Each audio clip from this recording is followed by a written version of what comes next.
sein de l'entreprise Costantini, l'intégration de la santé au travail se traite déjà par la préservation de l'intégrité physique de nos salariés au sein du travail en mettant en place des mesures opérationnelles, fonctionnelles, matérielles ou techniques, voire humaines, qui vont bien afin d'essayer de faire baisser le nombre d'accidents au travail et de ne pas blesser ou de ne pas dégrader la santé de notre personnel sur le lieu du travail. Ça c'est notre premier point d'action, le plus important, sachant que les autres sont ensuite plus réduits, qui sont de prendre en compte les avis du médecin du travail quand on les reçoit, c'est ce qui est des fois un peu compliqué, mais quand on reçoit l'avis du médecin du travail avec une aptitude à la poste ou des mesures particulières à prendre, bien évidemment de respecter l'avis de ce médecin du travail, ou aussi si nous-mêmes nous pensons qu'une personne peut être dans un état de santé qui n'est pas le plus adapté à son poste et qui pourrait lui faire prendre des risques pour elle ou pour ses collègues sur le lieu de travail,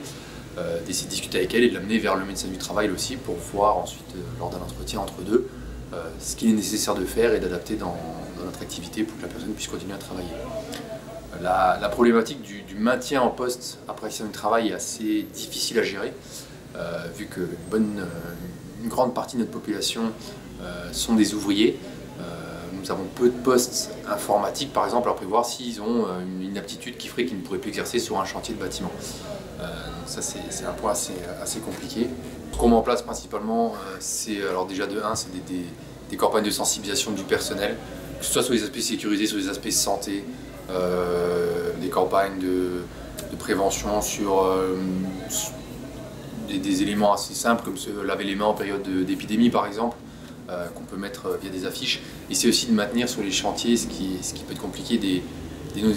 conditions d'hygiène acceptables, c'est-à-dire d'avoir de quoi se laver les mains, d'avoir des frigos avec la température, des frigos qui soient utilisables et qui font que nos salariés peuvent se ramener leur nourriture plutôt que d'aller s'acheter la nourriture peut-être pas très équilibrée au coin de la rue. C'est aussi d'avoir les bonnes procédures en cas de problème sur le chantier, en cas de secours à apporter, pour faire en sorte que les secours arrivent au plus rapidement possible et qu'on ait déjà sur place des personnels formés et capables de porter secours.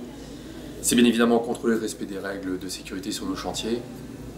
Et ensuite, c'est d'échanger avec les différents intervenants, que ce soit la CARSAT, que ce soit principalement aussi la médecine du travail, pour avoir leur avis sur différents sujets, avoir leur avis sur différentes situations et qui nous aident et nous accompagnent là-dedans pour garantir la sécurité de nos personnels.